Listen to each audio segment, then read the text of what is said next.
And today on the show, we have the man, the myth, the legend, Angus Bradley, down there in Australia. Are you in Sydney, correct? Yeah, man, Sydney, Australia. So Okay. I don't know if anyone's familiar. It is a bit of an iconic tourist-based beach. I live right on Bondi Beach. If anyone's seen the show Bondi Lifeguards, I know it was a bit of an Aussie export. I think mostly to like Japan and stuff. But Gotcha. you Okay. guys got your Baywatch over there. I don't think you care as much. Yeah. Even then, Baywatch, man, that's showing age at that point if you're still watching that. Dude, the reboot was good though. That was like peak Zac Efron for me. I forgot about that. Dude, he's Crazy. I like Zac Efron. I feel like he got a little bit of a bad kind of rep. I don't know. Did you watch that Netflix documentary that he did, or Is that the one where because I think he lives in Byron Bay now, right? And he's sort of going around in a camper van, just blowing the lid off all our cute little tourist spots. exactly? That's just like the classic Australian, be like, "Oi, that was a secret, mate," and it wasn't really. Like our tourism industry is fucking huge. Yeah. Is that like, what's the primary? I mean, this is not fitness related at all. We're starting off with like ridiculous stuff, but what is the main like economy, like driver of Australia? I have no idea. It's a real like service-based, white collar, I guess, economy. But then in terms of like very resource-rich nation, like we've obviously had a lot of coal mining, iron ore, uranium exports, but then it's quite a controversial topic in Australia, just like whether or not to move into clean energy and things like that. So we're just on the precipice of hopefully this big transition into clean energy, because like we're just a giant solar panel, our country, effectively. Yeah. We get so much wind, got so much ocean to take advantage of, like hydropower and things like that. So we've just got, and that's the thing, we were so well set up with the resources for that older economic structure as well. So just got to make that sort of jump. And then like, obviously like our education is a big quote unquote export. Obviously we bring in a lot of foreign students and things like that. And then I guess under that would probably fall tourism. Interesting. I did not see. I'm learning something new every day. Start the podcast off with a bit of cultural exchange. Yeah, definitely. So that's how we're starting the show off. Now we're actually going to get into some training stuff. But Angus, how about we do the elevator pitch? Tell us a little bit more about yourself, not just the great nation you come from. Yeah, give us the elevator pitch. I'm so bad at the elevator pitch. So I'm basically just a personal trainer. I love, oh God, I've always been obsessed with just fitness, sport. And I think that's my whole thing. Like my big hesitancy coming into the fitness industry is I just saw it as the space where you got pigeonholed, like, oh, I'm a bodybuilding coach, or like even within the Gen Pop training space, everyone was trying to be so specific. Like I'm a movement coach. Like I was sort of coming into the fitness industry, like tail end of the peak Poliquin period, heading into that, like CrossFit was emerging, all the movement coaches were sort of emerging. But you know, there's always been that underlying theme in the fitness industry as I've been around about everyone talking about principles.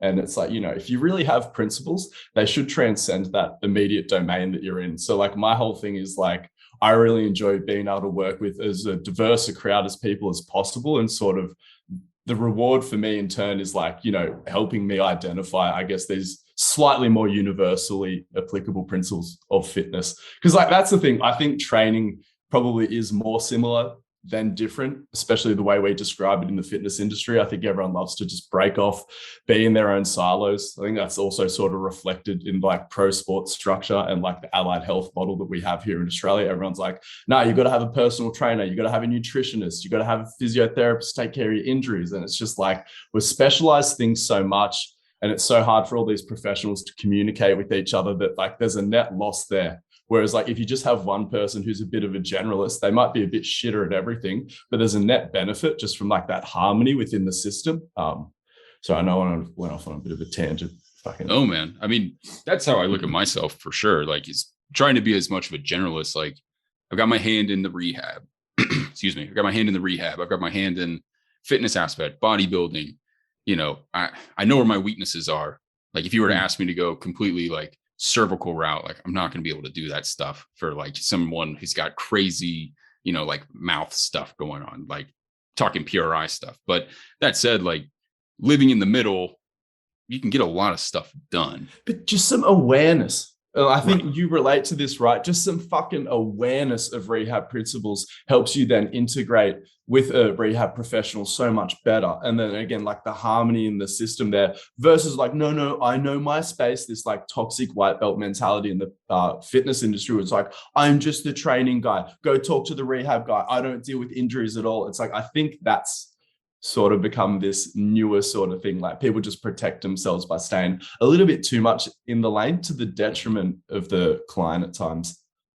Yeah. Well, I mean, I think that's probably to the fault of some social media. It's like we went there for a while and you had all these people who were trying to be like, oh, we'll do this exercise and that's going to solve your pain and you're going to be jacked. And then now everyone's kind of been like, no, stay in your lane completely. Everything And just, look, it's so hard to speak globally about the fitness industry. I yeah, have fully witnessed personal trainers do cervical manipulations on a gym floor. So I know that that doesn't apply to everyone, but I guess like what Jesus. I'm trying to speak to is like, we have this weird niche of trainers that kind of have their shit together, but they just doubt themselves so much. And like, they're the ones stuck in this, I guess, toxic white belt mentality. You know, you've got your Dunning-Krugers and then you got the toxic white belt mentality crowd that's like, oh my God, I know nothing. I know nothing.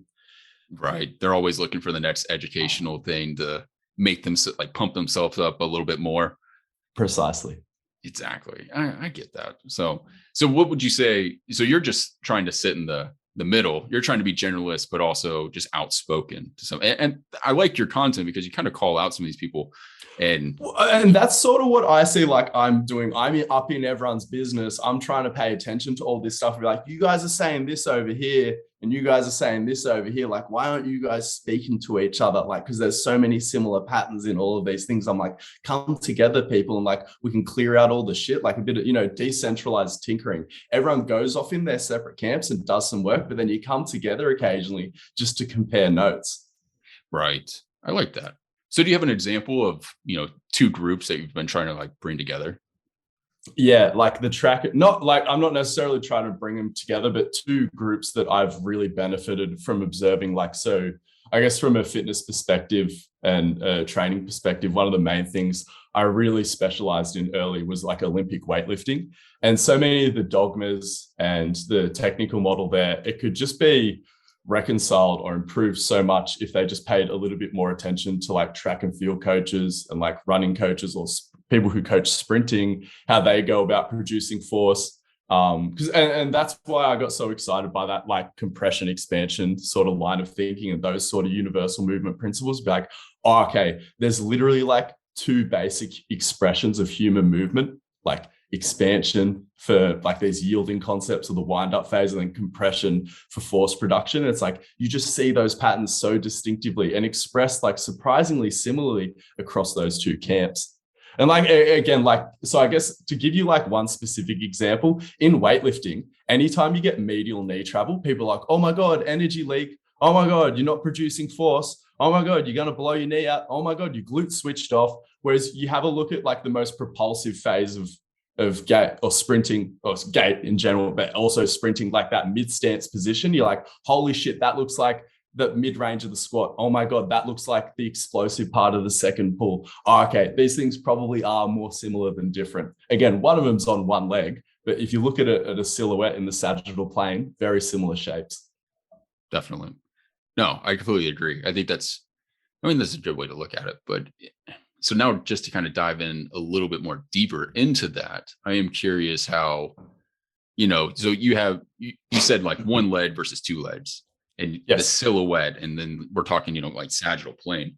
Like, what are some of the, I guess, big difference? Like, do you think that they're different then from like sprint, or like how would you treat them like your Olympic weightlifting athlete? And I guess if you don't mind just kind of expanding on Yeah. on that a little bit more, like, okay, you're talking gait phase, single leg stance for a sprinter, but then you're saying it looks the same as like an Olympic lifter. Yeah, just I guess in like the most propulsive aspects of it or the most yielding aspects of it, that's when they start to look more similar than different. So like there'll be certain conversations in weightlifting that I think just probably wouldn't happen if we were paying a bit more attention to, again, like how people perform in their sport. Again, sprinting is just one example. So there's a lot of debate. Have you heard about the double knee bend? Yeah. Yeah, and people are like, should you rebend the knees and sort of thing? Whereas again, what that allows people to do is to get that shin angle change, delay knee extension, or Mhm. again, like, is it mid stance or is it your second pull?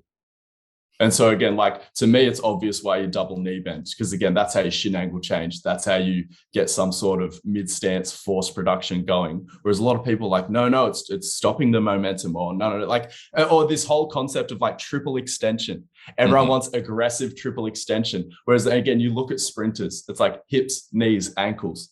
And again, you start to pay closer attention to weightlifters. You ignore what the weightlifting coaches say, like, oh, maximize this triple extension, this big sort of jumping motion. It's just like, now there's this process of extension, but again, it's hips, knees, ankles, and the knees and ankles are fairly optional. Like both of these crowds are looking to get the most out of those larger hip muscles and just sort of get that last finish or pop with the distal knee ankle extension, and boom, get into the transition. And that's the other thing as well, like aggressive triple extension is a real problem, I would say. Oh no, got to watch how it just goes, because obviously you do need some semblance of extension in both, like quite a lot of extension in sprinting and weightlifting. But one thing that becomes a technical issue for a lot of people in those camps is the timing of the transition. So it's not about producing the most force, it's about producing the most force at the right time and then transitioning to the next phase. For sprinters, it's your next stride. For weightlifters, it's transitioning under the bar. And again, everyone's just like triple extend. But if you just let people focus on the rhythm and the timing, like they'll get the job done. They'll extend enough, but they'll also begin transitioning to that next phase. So, and that's another thing where like sprinting and weightlifting, there's this massive force production component, but there's also this massive timing component. So that's why there's like some very similar strategies there from a force production perspective. Definitely. So for the timing component, so this just reminds me, I have like this guy I was working with, and he's wanting to get into Olympic weightlifting and powerlifting. He has all these very large goals. And if he's listening, he's probably like, shut up. But anyways, he's got these very large, yeah, he's got these large goals, but he's also looking at all these small like minutia. You know, he's definitely kind of gotten wrapped up in like, okay, well, my left, tibia is more like stuck in this phase and all this stuff. And it's like, man, like some of the things I've been talking to him about, it's like, you just need to get under the bar. Like some of this will just probably self-organize to some degree. Like, yeah, there's some drills we can do to kind of, let's do a split squat here and there. That'll probably take care of this, but you need to just do the lifts. I'm curious if you would agree with that at all, or if you've seen every weightlifter at some point will get overwhelmed by the seeming like technical complexity of the snatch and clean and jerk, and it's so easy to get sucked into that. You're like, if I just have my foot a little over here, if I just grab the bar a little bit like this, like even weightlifters, like legit weightlifting coaches, be like, you just need to squeeze the bar a little bit more with your ring finger, and like just little things like that. But overwhelmingly, it is sort of simple. It's like, let the body self-organize around the bar, have the right intent. You've just got to start your body in the right position, have the right intent, and then all the technical minutiae sort of just emerge from that process. Right. Well, because it's a skill at the end of the day. Like you just have to do it like over and over and over. And it's golf with a barbell. Yeah, okay. I've never heard that. That's good. That's really good. Yeah. It's just in that, because like if you're having a rough snatch session, it's the same as having a rough golf session. You can't just be like, just fucking, like you can, but it's not a reliable strategy. It's that thing where it's like, you do have to whack it hard. You do have to pull it hard, but then there's this such a perfectionist aspect to it. It's so frustrating.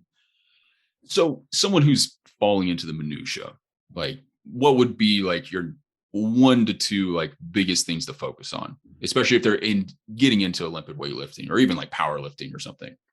You can be obsessed with the minutia, but that has to be when you're sitting down reviewing the lift. And then if you want to change something tiny, you have to say, how can I constrain it, or think of a drill that's going to help me lean into that without thinking about it. As soon as the hands are on the barbell, we are thinking about force production and timing. Minutia goes out the fucking window. Again, you can think about your little like, oh no, squeeze a little bit more with the pinky when you're setting up. Get as much into your head as possible. But then there must be a moment where we clear it. And then this is the thing that I'm constantly trying to push, not only in weightlifting, but in a lot of these areas. It's like, do not be scared of the minutia. Just understand where its place is, and you have to be able to zoom in and zoom out at a moment's notice and just seamlessly transition between all that nonsense. Or as a coach, it's like we handle the minutia, and that's all feeding into our exercise setup, selection, constraints, so we can feed this stuff in without overwhelming the athlete. I hate that part of the conversation of like, oh, some coaches are overcomplicated, some coaches aren't. It's like, you can get as complicated as you want. It's all just how you manage that complexity and can transition between complex to then simple communication. Complex ideas, sorry, simple communication. No, I like that a lot. Because again, I think especially on social media, people will definitely harp on others. You can definitely look at some of these different accounts. They're like, oh, well, this sort of 3-letter acronym only works because you just overload the person completely with cues and all this stuff. And it's like, well, not necessarily. Like, they're doing something, like something's actually happening.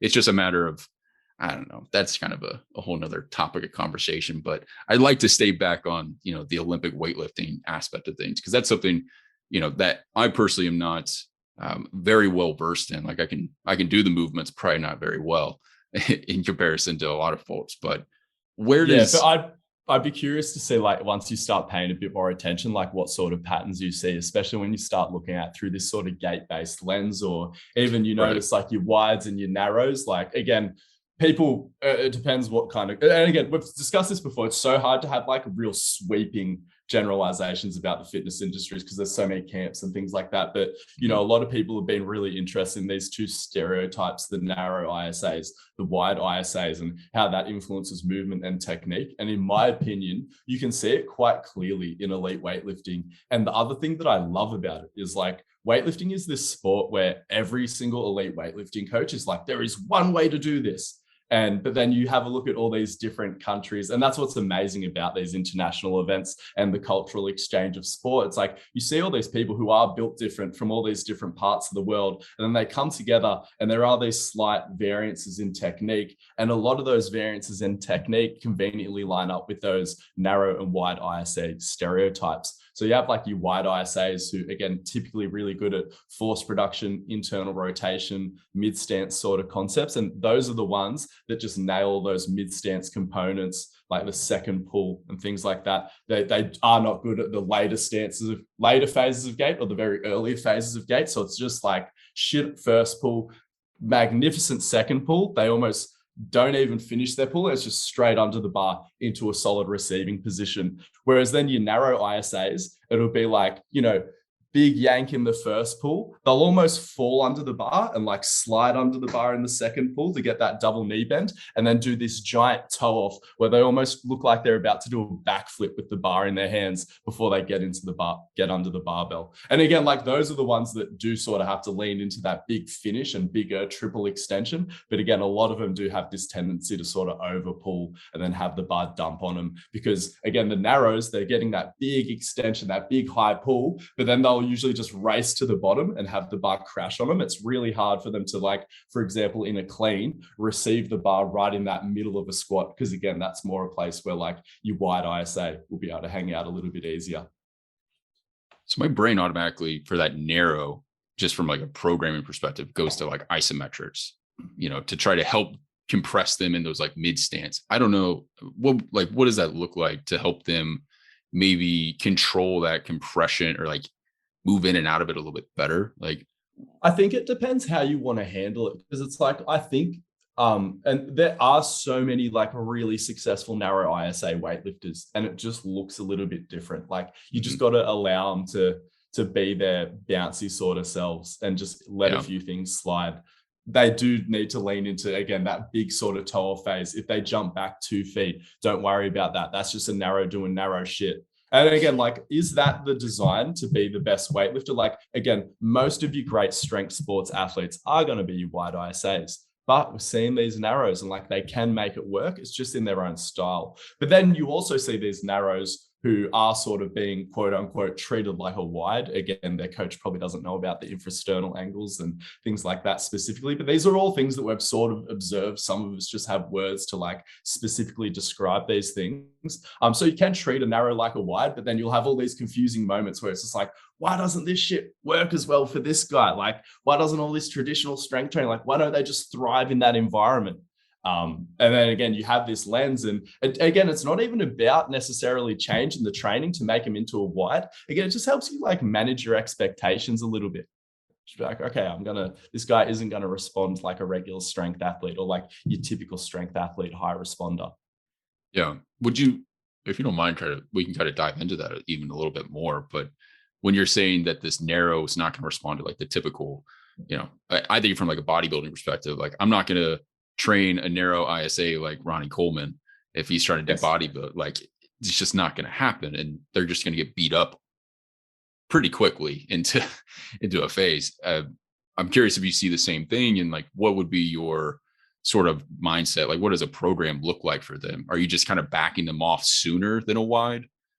Yes, absolutely. That's a massive factor because like, okay, so if I give a wide ISA in his off season a set of 10 on back squats, they're probably all going to look like a leg exercise. Whereas if I give you typical narrow ISA, again, we're talking very stereotypically in this conversation, just so it's actually fucking useful. If you give them a hard set of 10 on back squats, first 3, they'll use their legs, and then the last 7 will be a back exercise. So again, like with them, if you want to push those movements, you're going to need to load them up on a lot more external stability, or again, you just treat it more like submax and you just stick a lot more volume in there to get the exposure.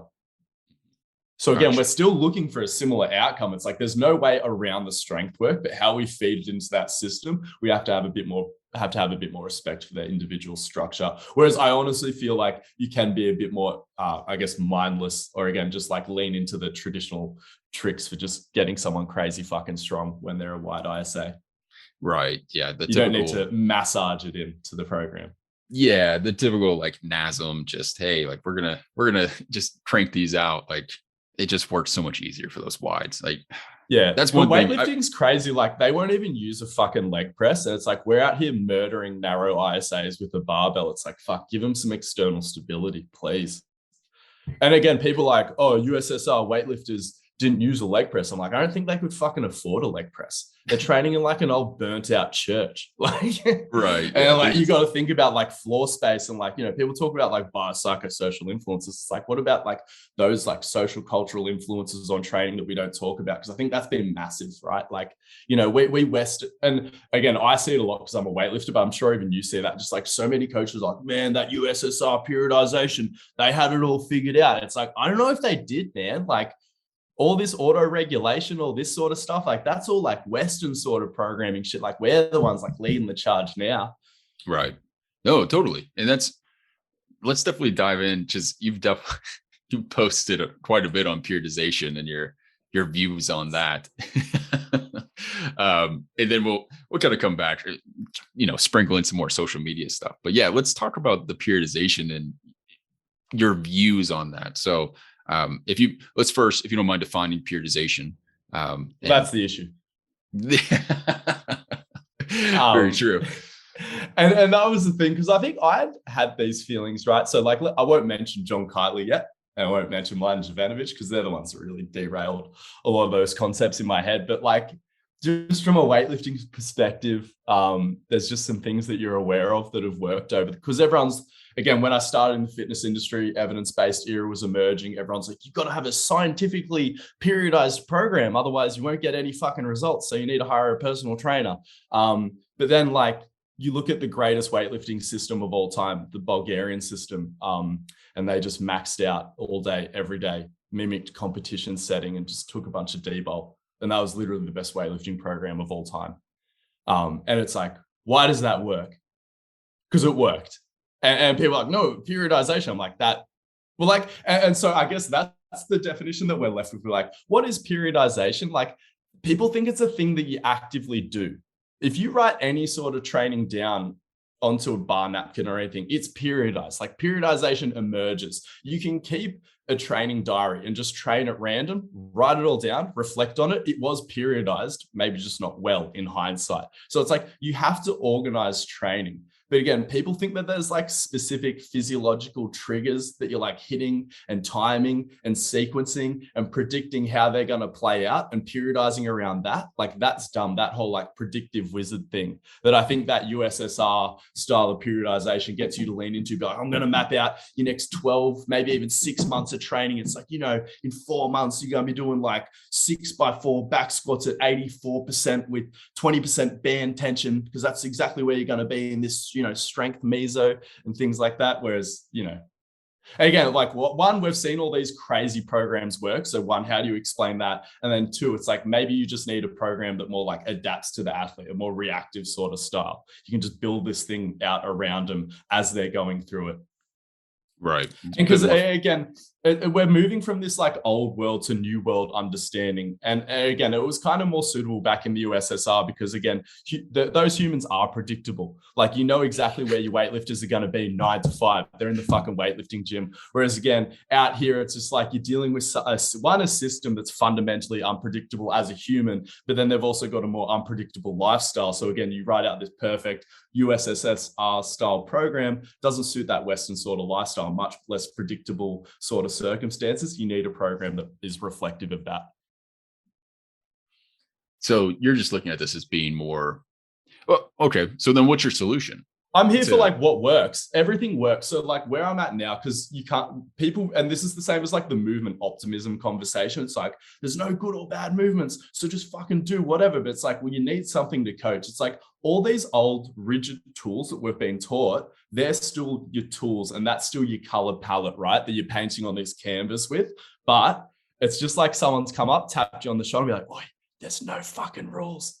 Like, it sounds a lot like it's like you need these things to reference, but just water it down, like water down all those borders that we sort of created. Same with like, acute chronic work rate. Again, it's like useful conceptually. People tried to boil it down to like a single data point, but like, it's exactly this, and be like, no, it's not that. It's just like this general concept of acute chronic work rate. And again, like block periodization, pure block periodization is fucking trash.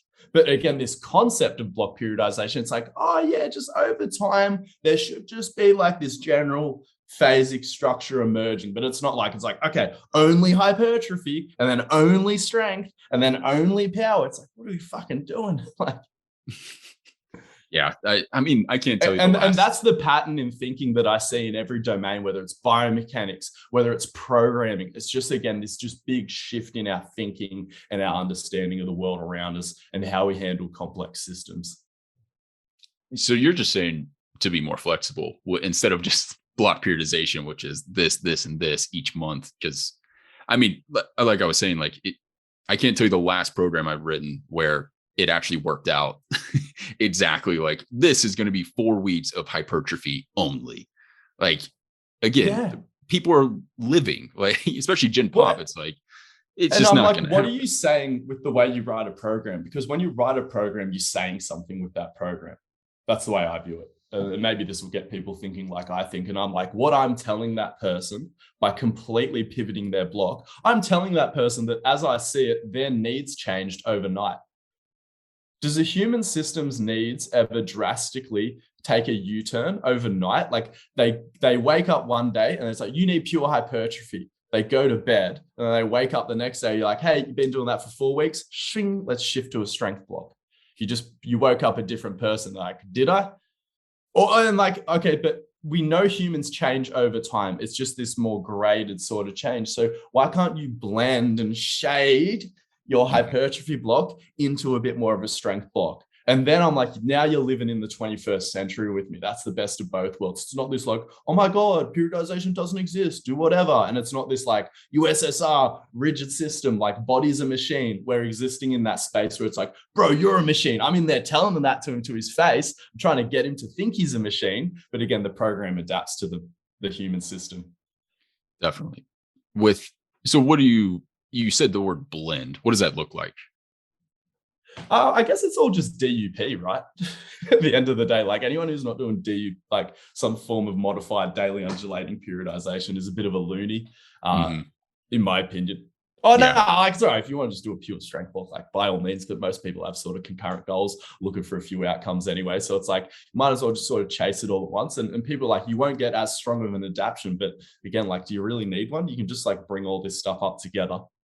And Yeah. again, it totally depends on like how highly of a specific athlete you're training, whether it's like a pure strength sport athlete, or is it like a field sports athlete who needs to be chasing all these qualities concurrently anyway, because it is a part of their expression of their skills. So you're looking at this from more of so you're blending DUP, you're trying to look at it from obviously like meeting the person where they're at, but also That's maybe the more, biggest thing. That's literally pretty much all of it. Like I am looking to be a facilitator, not a audio around tell you what to do. It's like I'm just facilitating, pushing this shit all in around your lifestyle where it works. Because that's my background. Like even though I'm lucky to get to work with a lot of athletes now, like it's a big Gen Pop background, and like I still pay my bills largely by training the Gen Pop. Yeah, but like it's the same shit, it turns out, because then you realize like most pro athletes don't give a fuck about lifting weights either, so they're not behaving exactly like the Gen Pop. So having that skill set becomes incredibly useful. Yeah, definitely. I realized that really quickly working with some pro athletes back in Seattle. That was it's so funny. Yeah, it's like, all right, man. So there's a basketball player that went to my university, John Wall, plays in the NBA now, but his personal trainer, I like got to see one of the programs that he was writing for John Wall. I'm like, oh man, this has got to be pretty good. Like, he's going to have some specific stuff. It was literally like 4 days a week of arms. Nice. That was it. Nice. Like that's all this like NBA guy wanted to do was just freaking arms.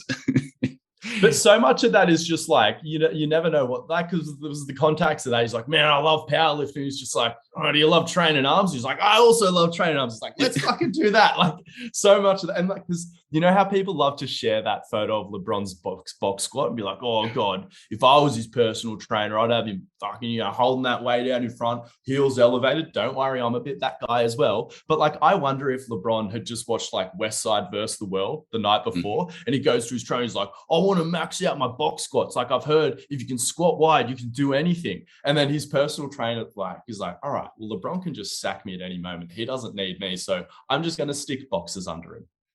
So then I'm like, all of a sudden, I feel like LeBron's got an amazing S&C coach. Again, who knows what the story of that squat was? Hopefully everyone's seen the squat that I'm referencing here, but like I can visualize it. Yeah, it was on SportsCenter. I mean, everyone's seen that. Yeah, it comes up once every 6 months.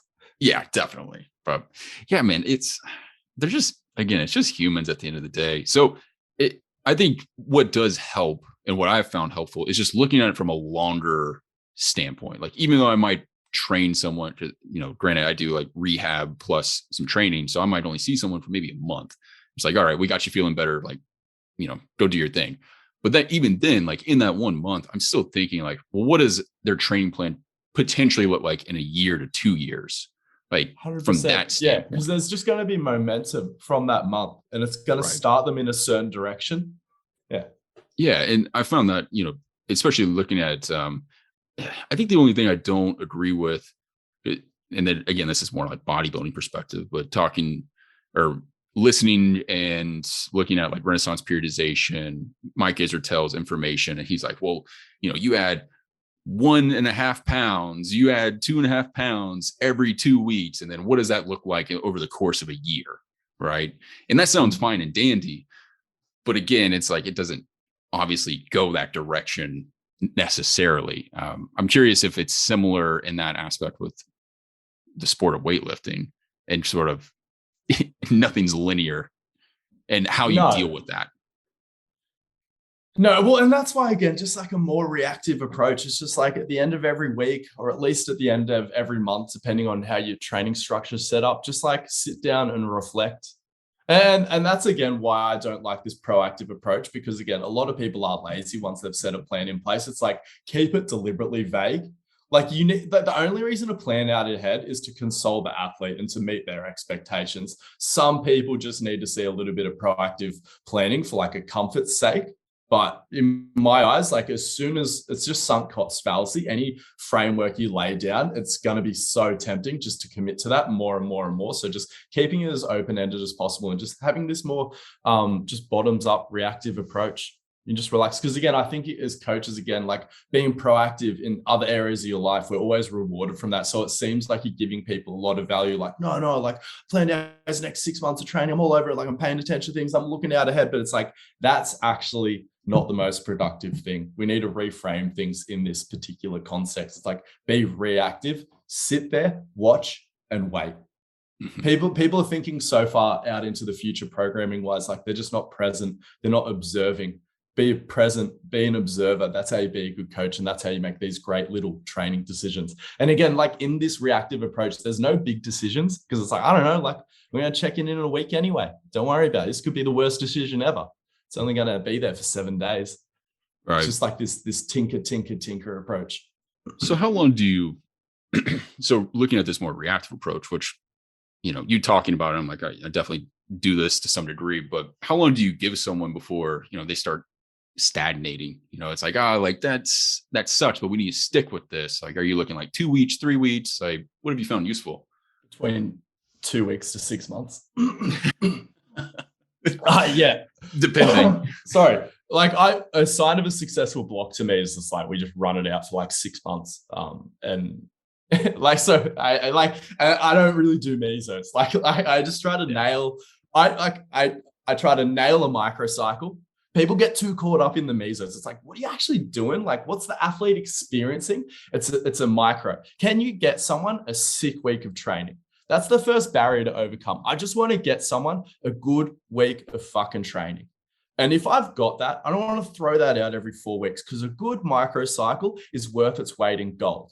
But again, you don't want to be doing the same program for even 4 weeks, let alone 6 months or something like that. So from week 1, it's just tinker. And all, because I'm getting so much data collection from just observing the athlete and how they're responding to the program. So like, if we keep that momentum going for 6 months, it's going to look completely different by the end of it. And you'd be like, oh, you must have done some block periodization. But no, it was just this molding and this reshaping and this constant tinkering over time to adapt it to meeting the athlete where they're currently at. And that's sort of how the micro progresses. What leads to block changing is like, sometimes you just same as like a painter, you get a bit too excited. Like, you know what? I overshaded this. Let me just scrap it, start again. Or like, the other thing that will lead me to changing the microcycle is client goes on a holiday, client has a horror week of work and they just don't get to the gym. I'm like, here is our opportunity for a reset. So yeah, the only things that lead to me just doing a new block, whether either we've fucked it with a little bit too much tinkering, does happen from time to time, or just life will provide you with an opportunity for a fresh start. I'm a big believer in that. It's so rare that the people who can show up to the gym enough and expose themselves to that consistent stimulus enough to truly overload themselves to the point where they need a program to deload, it's a very small percentage of the population. Completely agree. 100. I can't tell you how many times where it's just been like a natural deload just happens. Like, yeah, I couldn't believe how controversial that post was. Yeah, crazy. That doesn't make. I don't get that at all. Like it just naturally happens. It's like, oh, like work is crazy right now. I got to focus on that, but I'm also feeling a little beat up. It just happens to coincide. And it's just something that people say. People are like, no, my life revolves around training. It's like, no, it fucking doesn't. Like so many people think it doesn't. It's like, it doesn't though. Because when you have an argument with your girlfriend, you think about that your entire squat session. So it's like, how much like, oh, you really like in this. And it's like, it's so hard to be that guy who's just like, no, my whole life revolves around this. Like I can't overload it's all this. But for so many other people, it's like, it's not your 5x5 of squats. It's your 40 hours of work a week and your boss yelling at you and your girlfriend that you hate. It's overloading you, maybe. No, definitely. Again, big Gen Pop perspective. Like again, that all is observations. I'm like, start with Gen Pop, but again, you move into this other crowd, and like you still see it's like, well, this guy, he says he's an athlete, but he's still got a job. He's still smashing a 6-pack of beers every night. It's like, I'm with it. So I have these conversations with people all the time, especially, who have taken different courses and they're like, well, this pattern's going on. They're an extension bias, all that. And they want to jump to these crazy complex interventions all the time. like, oh, let's go complex. And it's like, are they in a caloric deficit like for the past 3 weeks? Have they been sleeping like shit? Like they're going to be in an extended posture all fucking day. If they're having these like environmental things going on, why are you jumping to like, hey, let's go find a dentist and like all this other bullshit? It's like, just look at their lifestyle. Like you can't. And we all fall into these traps. But and that's the thing. It's like you can still get complex with all that movement. It's just earn the right. Sort out all the other shit. Earn the right to get to that level of complexity. Because I get it. I enjoy it. I love these complex biomechanical solutions and things like that. But fuck, dot your I's and cross your T's with the big rocks first. 100%. Like you're still a human at the end of the day. Like, and that, I think that's, I don't know, that kind of gets into the idea of everyone still thinking of humans as machines to some degree. And it's like, oh, it's this little circuit that we just got to fix and tinker with. And like, no, like it's this blob. Like I think of like a human as like a ditto Pokemon sometimes. It's just like, it's constantly conforming to the environment and what's around it. Like, it's so hard to come up with an appropriate metaphor for the human body. Cause it's like humans, like it's just this humans, right? Like, I don't know, cannot really compare it to fucking anything. Hey, because it's like, I see that, like how it's useful. People hate that body as a machine thing. I'm like, literally the only problem with this body as a machine thing is that machines aren't adaptable. If it didn't put this idea that we're like really fragile into people's head, I don't mind that body as a machine sort of thing. But then, obviously reality, we can see how that can lead you down a dark path with some. I mean, with the way AI is going, we can start just being like, well, imagine an AI robot. It's going to adapt to the environment. You can start saying that shit. Like that might. In case in point, how hard has it been to get these robots to locomote because they don't have a transverse plane? Right. Yeah, no, that's very true.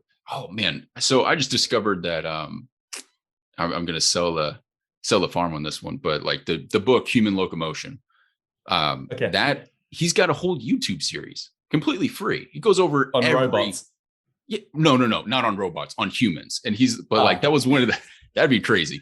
Like that was one of the big like things. Like I started chapter 1 the other day, and he was just kind of talking about it, and like reading it and listening to it's like one thing. I don't know. I think I like hearing information. I've learned better that way. Well, because then you can just sit there and let the images form in your mind because you're not on the page. It's more like, I like the storytelling aspect of things. And so he's like going through, he's like talking about the different types of like homo species that have like come about. He's like, well, this one was like only in frontal plane. And that was amazing for swinging through trees. But, and then it's like glute medius was able to kick in with this one. I'm like, oh, fuck, like that's cool. Like that's insane. Like he was able to actually, and it's like, what is it, like the Lucy skeleton that they found? It was like glute medius could kick in, but it could only walk a 26-minute mile. Like it was super fucking slow. Well, but it was able to stand upright. Yeah, all that evolutionary like biomechanics and anatomy, like very, very interesting. Because again, if you follow that closely, like there's so much shit they say in the sort of primal movement crowd. I'm like, like just this obsession with like externally rotated lower limb and things like that. And I'm like, I think they're missing the thing that made us uniquely human, which was the ability to like internally rotate. Again, you look at the structure of the pelvis compared to like the chimp, everything just came in. He literally says, rotation. Like being able to stand on one leg and having that like proper outlet at the pelvis. He was like, that's what made a human right there. He was like that, like ability to essentially hit mid stance and not just like frontal plane all over the fucking place. Like, and I was like, God damn, like this is, I don't know. Like I said, it's nice, and he's got like his little slides. I was like, man, like that's you should definitely check it out. It's super nice. Like going through it that way.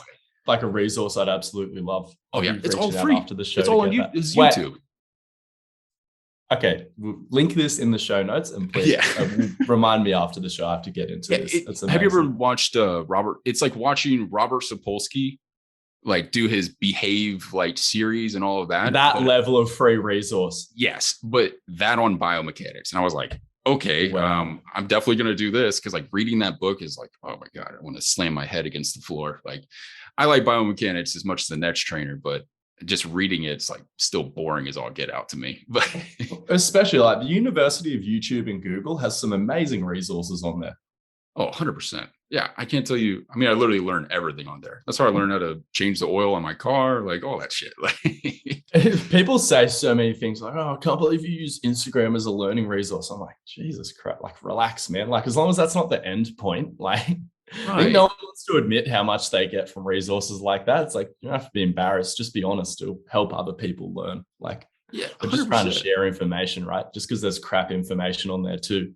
Like, there's crap information on PubMed. There's all that research that says Yeah. Nordics prevent 50% of hamstring injuries. Like, Well, I mean, you go into a library, you're not going to find all the amazing books. Like, there's so much bullshit on the shelves. Like, oh, that was my favorite one. Like people don't realize how many idiots write books. yeah, Because people say like, oh, people can write anything on the internet. I'm like, idiots wrote books too, right? Like, yeah. Oh my gosh, there's so many bad books out there. Like, if you really want to go in, like, there's yeah, shit on like why racism is okay and eugenics. Like, there's still those yeah, books on the backwards shelves. fucking stuff. We just upped the volume with the internet. It's like there's still the same quote unquote quality. It's just there's more of everything. Yeah, exactly. And people can kind of stay within their camps, and they become like little echo chambers in some ways. But I was talking to Kyle Dobbs about it. He's like, it's just, again, it just magnifies that group within, like, it's like, oh, well, there's other people that think like this, which is Yeah. good and bad. I don't know. I wrestle with the echo chamber thing as well, because like I completely acknowledge that component of social media, but then at a certain point, it's like it doesn't function any other way. It's like, and we've seen like what you just log onto your page and try to piss everyone off. It's like even that turns into a circle jerk at a certain point if you do it consistently enough. It's just like the medium is the message. Instagram's there for circle jerking. It's like if you want to have a serious conversation, go write a PubMed article. Like, Yeah. it's so funny. Like everyone climbing in the swamp and then complaining about the swamp. It's like, why are you here? Yeah, exactly. Like, oh man, that's That's a good way of putting it. Fucking Instagram. I'm like, funny how you used Instagram to communicate that. Like, if it was so bad and such an issue, wouldn't you have another medium to reach these people? Crickets. Yeah, you're calling me out. We were talking before. We were talking before this. I was like, I'm done with Instagram, man. Like, I'm so tired of it. I like getting people back around to it. No, but I understand. Like, I understand, look, the good and the bad. I'm not here to deny any of the bad aspects. We've all seen it. It can be fucking heinous. I just feel like we need more people just standing up for Instagram every now and then, especially like, because like, that was my bread and butter. Like a lot of the way I got introduced to fitness was through social media personalities like Ziz, stuff like that. So like at the end of the day, like they're why I'm here. I just want to like hold space for that. I follow this guy and he was talking about, or I started following him because he had a good point. He was like, he's a business guy and he's talking about social media. And he's like, Instagram sucks, but I also have to appreciate it because it's how I make literally all of my money. And I was like, yeah, that's a fair point. Like, you can't bitch about it. That's what I just want to say to anyone who's complaining, like, delete it. You don't have to have it. Everyone's like, no, but you have to. My brother doesn't post any fitness stuff on Instagram. He makes more money than I do. He has a house. I don't. His books are full. Yeah. Okay. No, I know still run a face-to-face business. And I think if you're not going to go ham on social media, it's almost a distraction. Yeah, definitely. I know some guys that, they only have like 800,000 followers. They're pulling in 10K a month, like no problem. Yeah. Full books. Yeah. No problem at all. And then, it's a lot of it's face to face, brick and mortar type stuff, and they kind of post here and there, but they literally don't have to. And it's also a difference between like, if you're like, I'm only online, like my area of the US, Ohio is bone dry for this type of, like, it's fucking terrible around here. Like, and that's the beauty of online, right? Because like my hometown was a bit like that. So I had to start commuting to the big city to build a face-to-face business initially. Yeah. And instead of me, like when I was in Seattle, which is West Coast, like big city, I was golden. I was fine. Didn't have anything to worry about. Cincinnati, Ohio, different story. Not so much, man. It's a little harder out here. But again, there's a difference between marketing with an online presence and like having to do that. Like that's half of my job versus a brick and mortar. Like the marketing strategies are completely different. And like, again, that's where I agree with it's a complete distraction at that point. It frustrates me seeing personal trainers complain about how hard it is to crack the online space when they live in a city. I'm like, there are people who will pay you potentially in excess of $200 for a 45-minute session face to face. And you're here worried about getting like $30 a week off someone. It's like, if you want to get paid, if you want someone to feel something when they axe you as their trainer, you know, people feel when they send an email, be like, hey, bud, cancel the DD. See you never. Sorry, like people online can be amazing. And like I've had some amazing relationships with clients. But I tell you what, none of my online clients would, I shouldn't say, again, like I said, some of them are like my best mates now. But like case in point, one of my face-to-face clients who's been with me for like 2 years before the pandemic, he paid my rent during the gym shutdown and during COVID. And no online client is ever going to do that for you. People talk about the online dream and like, it's like, again, like for me, like the online thing, it's amazing. It allows me to work with so many other people, but again, like just the actual connection that you can get and the fucking money in a face-to-face business. Like too many people have just think it's over and it's done. It's like, no, that's still the show. Like, yeah. So don't want to go on too big of a rant. Very passionate about the Gen Pop face-to-face thing.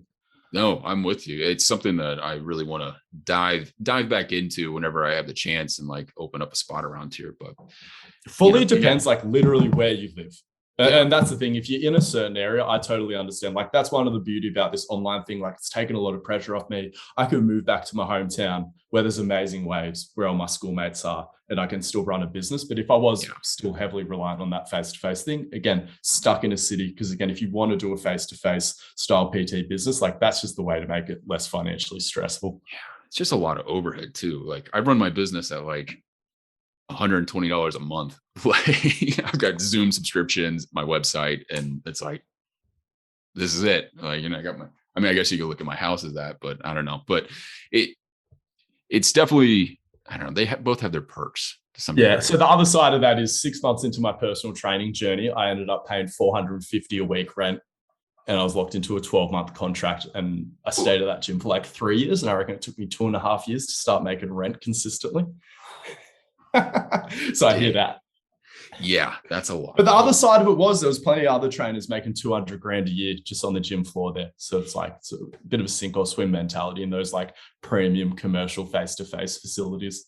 Yeah, I was definitely, I had trouble with my first bid box gym. It was tough. I romanticize it so much. It's the best baptism of fire. And like, I'm not even saying it's a fair fight in there, but I'm like, man, you come out the other end of that, you can do anything.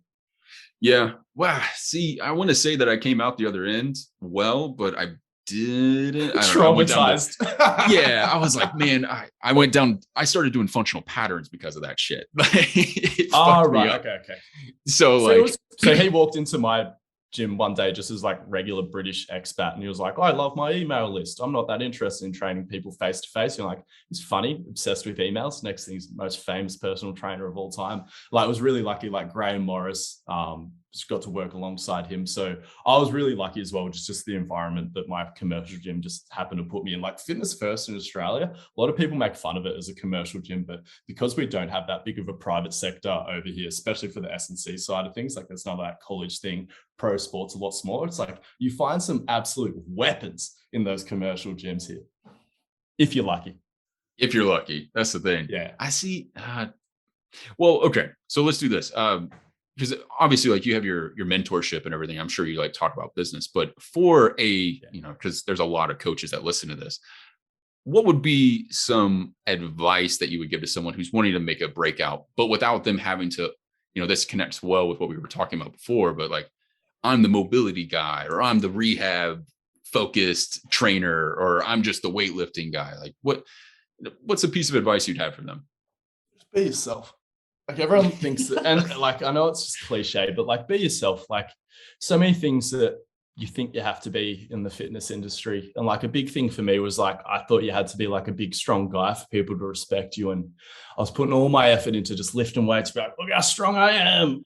Respect me. But then I wasn't doing anything to help other people or anything like that. Again, COVID happened, started putting a lot more of my focus into like actually helping people, things like that. And being myself, like, because people, again, like they think that there's a certain way you have to be as a trainer. And then that feeds into how they create content. And they're like, why can't I create content? Whereas like I'm really myself, and I can exist on social media and I can churn out content effortlessly because it's just pours out of my soul. And a lot of people aren't comfortable enough with themselves. It's okay to hate yourself. I hate myself a little bit too, but you just got to try to smush that feeling down, share your own ideas. Cause then like, I don't know, you realize that you're your own probably biggest critic. A lot of people out there on social media are actually probably nicer than you.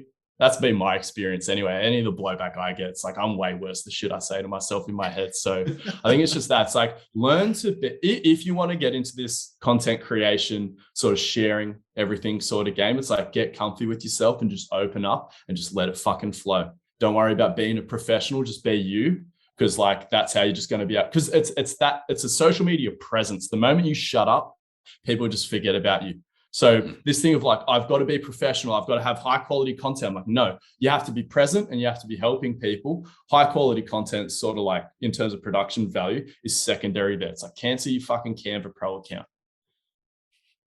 Unless you're posting every day. If you post every day, if you can keep that presence going and absolutely start to find those other little rocks and add them in to fill in the spaces and things like that. But yeah, just be yourself, learn to be yourself. You can, because I wasn't sure if there was like a space for someone who was like, I kind of love functional movement. I kind of love smash and tin. I love Olympic weightlifting, MMA, surfing. I also love working with the Gen Pop. I'm like, I don't know if there was a market for that, but there is. Turns out there's heaps of other people that do that. 7 billion people. Not, I think half the world has internet access these days. That's the beauty of the online training. Yeah, a little bit of a rant there, but yeah. Just no, I completely agree. Because I can't say enough, because people hear it, but it doesn't sink in, and they're still putting on this act. Because like they come into my mentorship, I'm like, why is your voice like that? I thought you spoke like what your content, what I heard on your Instagram page, and then there's just this completely different person in front of me. I'm like, this person's fucking awesome. Like, why aren't you sharing that? And again, I understand it's so hard to be comfortable with yourself. Anyway, going around in a little bit of a circle, I just want to drive that home. Like, are you sure you're comfortable with yourself? Exactly. Pay attention to how you behave when you're hanging out with your mates. Pay attention to how you behave when you're making content. If there's a disparity there, just go to therapy or something. Yeah, exactly. Well, and I think part of it is, especially here in the States, it's like, okay, you have this resume. And then I remember going through college and everyone was like, oh, you have to be super careful with social media because if you post the wrong thing, and everyone's that was a trick. They were joking. Yeah, like I think people take that though, and they like, it's like, you know, you're making an educational post. It's not you like slamming beers and completely shithouse. Like you can, because here's the other side of it, right? It's like people are so afraid of being made fun of. Well, it's like, good luck with that, because I've already trivialized myself. Like, it's also a defense mechanism. Like, yeah, because like that's the other thing. I think the other thing that stops people engaging in the online space is like they get hurt by it. But it's like you just don't take yourself seriously from the start. It's like it's a space primarily for sharing memes. Anything educational is secondary to that. You know, once you're operating under that attitude, I think it's pretty easy to exist on there. Easier, definitely. Well, and that's like why I started posting the memes. Like again, you said it, you know, you hit the nail on the head with it, but it's like the professionalism aspect. And I was like, man, I got to make these all look pretty and perfect. And it's just like, no, I fucking don't. Like, I'm just going to say how I actually feel about this topic. And you know what? I'm going to make it into a meme. And the second I started doing that, I was like enjoying the process of creating content. Is it? Yeah, because people like hate on like, oh, the fucking memeing. But I'm like, to me, it's the most beautiful thing ever. Like adults get to create. And like, you just a heap serious coach. And I'm not trivializing this at all, because this is like me as well. And like, you take space out of your day between trying to deliver this high quality training product to just sit down and create this cute little funny picture. But then there's also like all this meta component to it. And it's like, it could genuinely teach someone something. I'm like, that is so unique and rare and beautiful. Like, I don't know any other industry where we get to do those things. And again, maybe that's just what I want. Maybe this is just the industry just by chance happens to be heading in the direction that's perfect for me and like what my soul connects with. But I'm like, doesn't that excite you? Or do you want to see people with a rod up their ass? Like, no, if you're an educator, you have to do up your top button and be a certain way. It's like, I don't know if that's what I want. Like, what do you want? Like in my eyes, like, there's no real barriers to entry. Everything's like accessible and stuff like that. You can be creative, you can be funny, but again, it can still be productive. Like I don't see many other spaces like that. Yeah. Well, and at the end of the day, it's fitness. Like people are gross, smelly, and sweaty. Like, so if you're worried about like how you like present yourself, like again, you're making people sweaty. Like you're like that's the way I look. I'm like, it's all a clusterfuck to begin with. Well, here's the other thing that feeds into it as well. People are like, oh, I don't like any of my clients. And I'm like, well, think about how you behave and what that attracts. And I'm like, just be yourself. Again, you attract like all I get. Oh, I don't know, like, because not all my clients are like me, how like on a real surface level, but like, you spend like sometimes you just the 6th weekend, you'd be like, there it is. They'll say something, you're like, yep, there it is. That's why you're with me. Exactly. So, and like, you're never going to find those people, or you'll be drained. The people are like, oh, at the end of the week. And it's just like, why are you like that? And you're like, oh, I put on this performance. I'm up there like Tom Cruise putting on this act, like I'm personal trainer guy. And then it's just as soon as the client leaves, they're like, oh. Yeah. No, it's all it'll drain you. That. Like that's how you get burnout real freaking quick. And it's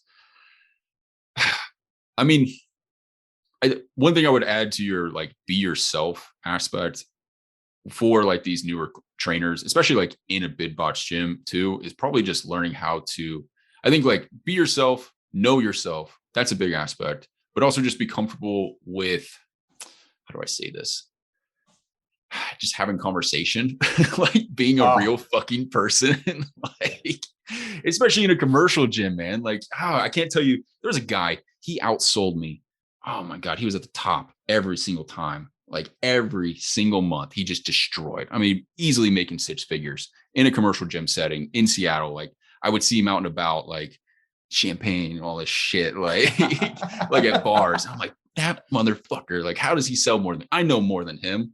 I would sit there and think that nonstop. But this guy would have genuine, real conversations with his clients. And they would, I mean, they loved him. They worshiped him. His training looked like shit, but he just like was a real fucking person in front of these people. And it's so hard to not be finger wavy about it. But then it's like, why can't you combine the best of both worlds? It's like, okay, so be a trainer, but then learn from that guy. Because I used to be really judgmental about cheerleader trainers. I'll be like, no, but I do like a good program and it's like smart. And like, but then like some cheerleader would be like, go, go, go, go, you can do it. Yeah. Like, come on. They call him in the morning. He's like, no, come in. You can make the session sort of thing. Whereas I'm like, no, I'm not a motivator. I'm a really smart coach. But if the result's the same, I'm like, oh, holy shit. Well, if I can be that cheerleader without watering down my program, I'm going to crush everyone. So it's like, you can't be a snob about results, art results to an extent.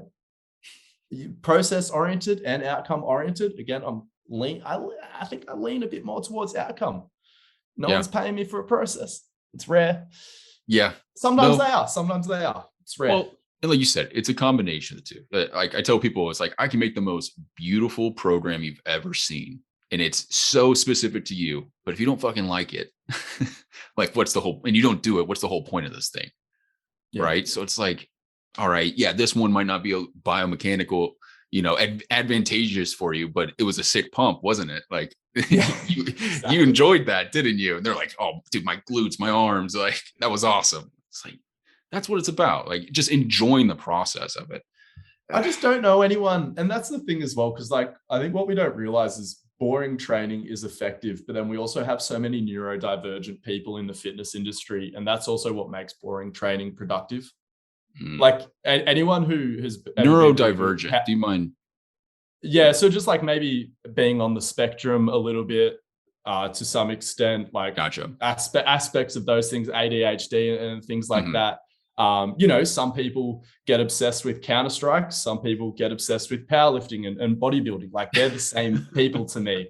And I think if you've ever had a lot of success in powerlifting or bodybuilding, you're like, why doesn't everyone else find this really boring? Go talk to a professional and you might learn a lot about yourself. And again, like you'll be able to help clients who are also neurodivergent and have all these different personalities. But like some people, again, they need the variety and they need that stimulation. Some people, it's just like same 3 exercises, same program for weeks on end. Like that's amazing to them. Nothing could be more exciting or satisfying.